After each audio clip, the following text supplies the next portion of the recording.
Gameplay overview.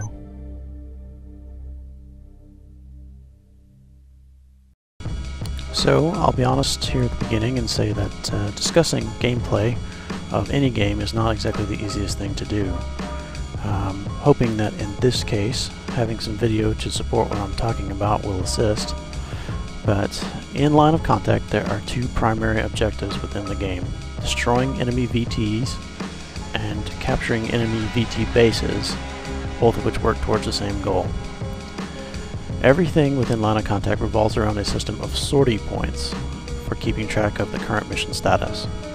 The easiest way to really explain it would be to say that everything within the game has a cost, and that cost is kept in the currency of sortie points. VTs cost a certain number of sortie points to deploy, and when they are destroyed in battle, they again cost a certain number of sortie points. Each VT in the game has a set sortie point value associated to it. For example, a first generation Vortex is worth 10 sortie points, but an advanced third generation VT like the Earthshaker is worth 100 sortie points. Other VTs will vary in between these two values. When a mission is started, the sortie point total for each team is calculated using a formula I'll briefly cover for reasons of completeness, but this is by no means something everyone has to be cognizant of in-game. I cover sortie points in much more detail with a full-page discussion of the topic on my site, lineofcontact.net. My discussion of sortie points here will revolve around an example mission involving two teams, each with 2 players. Initial sortie point calculations are made by the game at the start of each session based on a number of factors. The number of session participants on each team, with the default per player point contribution of 70 points. The rank of each participating pilot, the VT generation chosen by each pilot, finally the sortie point multiplier of the session as set by the host. The game labels this as strategic points by factors, but is much more clear and accurate to reference it as the multiplier. Each participant in a mission contributes 70 sortie points to the overall team initial total. The rank of each player contributes as follows. In the mission example, the attacker team members Shaloop and CMD Failure each had ranks as follows: Shaloop, Warrant Officer; CMD Failure, First Lieutenant. Thus they contributed a total of 6 and 12 points respectively due to rank.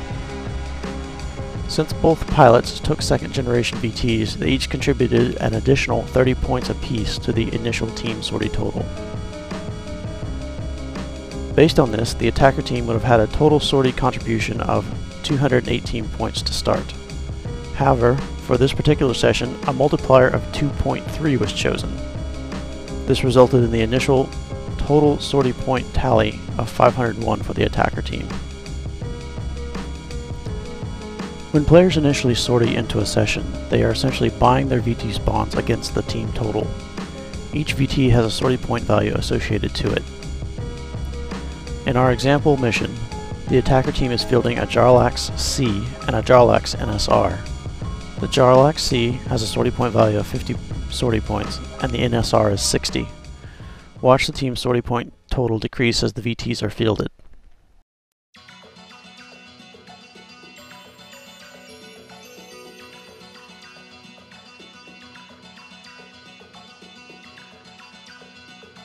Bringing in both VTs cost 110 sortie points.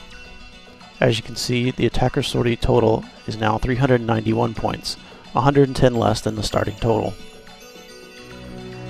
At time index 230, Shaloop enters a neutral base to capture it. Shortly after this, CMD Failure enters one of the defender bases also to capture it. Bases have a sortie point value of 50 points. If an attacker captures a defender base, it will debit 50 points from the defenders, as well as add 50 points to the sortie point total of the attacker team. If a base that was previously neutral is captured, it will not take any points away from the defenders, but it will still add 50 sortie points to the attacker team. See what happens when the attackers capture the 2 bases.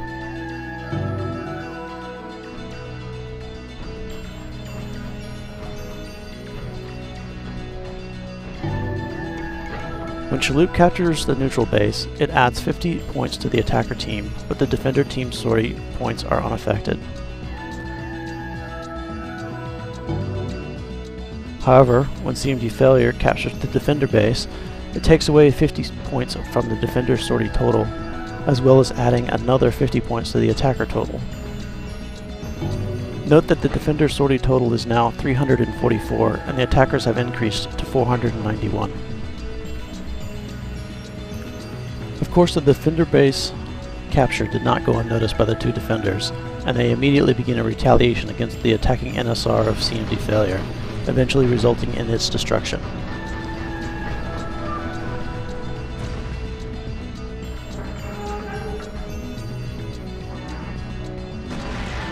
Since the NSR sortie point cost is 60 points, the loss of those 60 points is taken away from the attacker team total.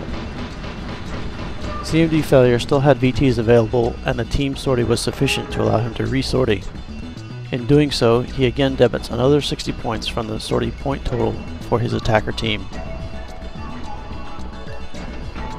During this time, the defenders turned their attention back to their base that the attackers had captured. Unfortunately, the other attacker had arrived, but he was subsequently also destroyed. The defenders, having destroyed both of the attackers, now set about taking back their base. Since the base was last in the possession of the attackers, recapturing the base debits 50 points away from the attackers and adds 50 points to the defender total. Both sides will continue to battle in this manner until the primary objective of running the opposing team out of sortie points through both VT destruction and base captures is completed. When one side finally deprives the other of all of their sortie points, the session concludes with the winner being the one with sortie points remaining. If for some reason time should run out before the sortie points do, the winner is the team which has the greater number of sortie points. Neutraling an enemy base but not capturing it will prevent enemies from respawning there until it is recaptured. Thus, it is entirely possible to negate the ability of an opposing team to re-sortie if all of their bases are captured or neutraled. Bases are neutraled simply by walking through their perimeter, but not staying within their perimeter for the 30 consecutive seconds required to capture the base. Neutraling a base does not affect the sortie points of either side. The overall number of VTs each player can potentially bring into a mission is controlled by the sortie cost setting that the host specifies. This value is a limit on the total sortie point value each individual player can buy his VTs out of, essentially a subset of the team total. Let me explain with an example. If the sortie cost of a session is set to 180, then a player wanting to take a Jarlax's NSR at 60 points per VT would get exactly 3 sorties of that VT during the session. If another player chose to take a Yellow Jacket valued at 30 points into the same session, they would have exactly 6 sorties. The caveat here is that the team total sortie points must be sufficient to allow a player to re-sortie their VT. If the team total was only 50 points, the player who had chosen to bring an NSR into the mission would be unable to re-sortie their VT until the team total was increased, typically through base captures.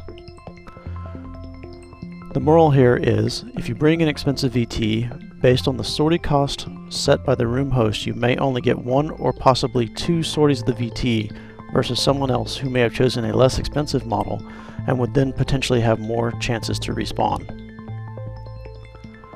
Hopefully this explanation has been relatively clear.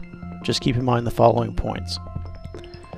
VTs cost sortie points to initially bring into a session. Losing a VT costs the sortie point value of that VT from the team total. Resorting a VT costs the sortie point value of that VT from the team total. The total number of potential sorties for a VT is controlled by the sortie cost setting as set by the room host. I know the preceding topics were somewhat involved, but having a basic understanding of the way sortie points work within the game is important. If in doubt, be sure to ask a more experienced member of your team if you have a question. And as always, using lineofcontact.net for a reference is the best advice I can give anyone.